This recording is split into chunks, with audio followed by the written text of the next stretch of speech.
Girl, you'll be a woman soon. Yes, that's primarily the theme for the episode Miri. Yeah, well, first off, this Star Trek episode is one that's something they do quite often, which I still am not all that fond of, and that's the parallel Earths that they go to that aren't parallel Earths, in that these aren't alternate universes or anything like that. These are just planets that are out there that are exactly like the Earth. No, I don't mean that it's an oxygen atmosphere and all that sort of stuff. No, even the shape of the continents are the same. It's just, yeah, that would. I mean, the fact that alone, discovering something like that, is that what the hell's going on here? How did that happen? Before you even get into what happens on the planet below.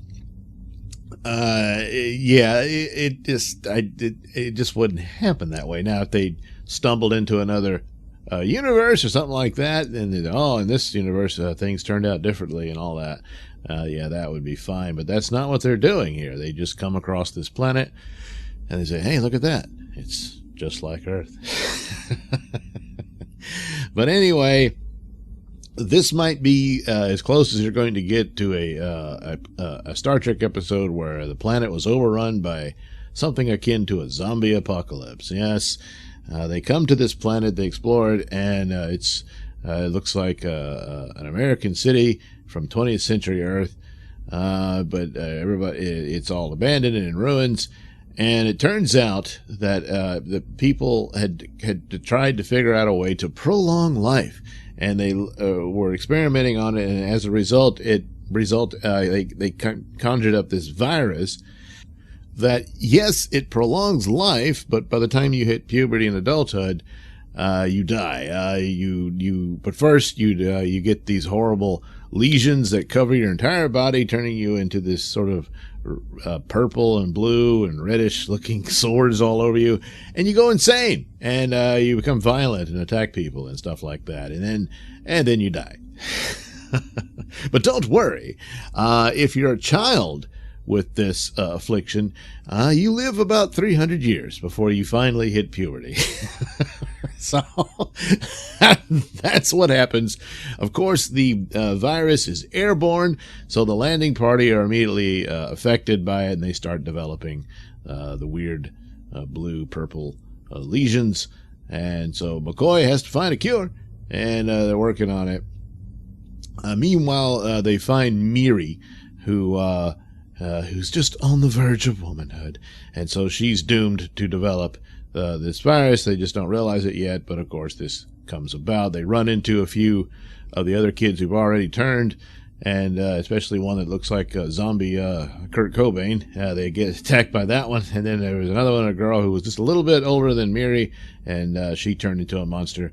Meanwhile, the kids, they're 300 years old, but they have the memory of what happened to the adult population. They all turned into these monsters.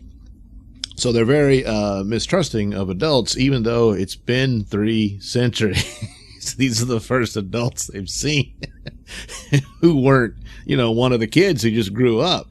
But immediately they're violent towards them, and they attack them and all this sort of thing.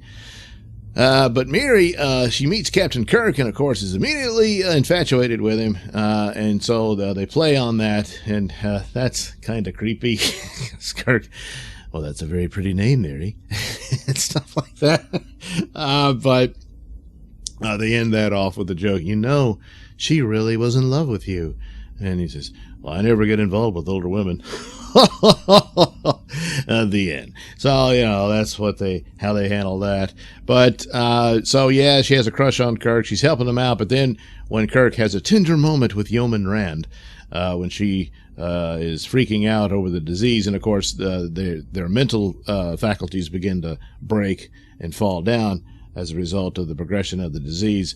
But anyway, she spies on this, and she's immediately jealous, and so she runs back to the gang, and they decide to plot against the landing party. They steal their communicators, and they need that for computers to to test the serum or antidote or what have you that McCoy came up with.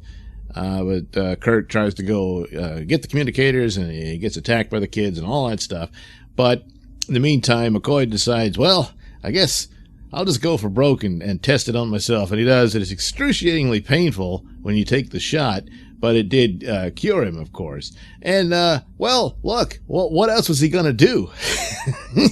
They only had a few hours to go, so he figured, hey, take the shot.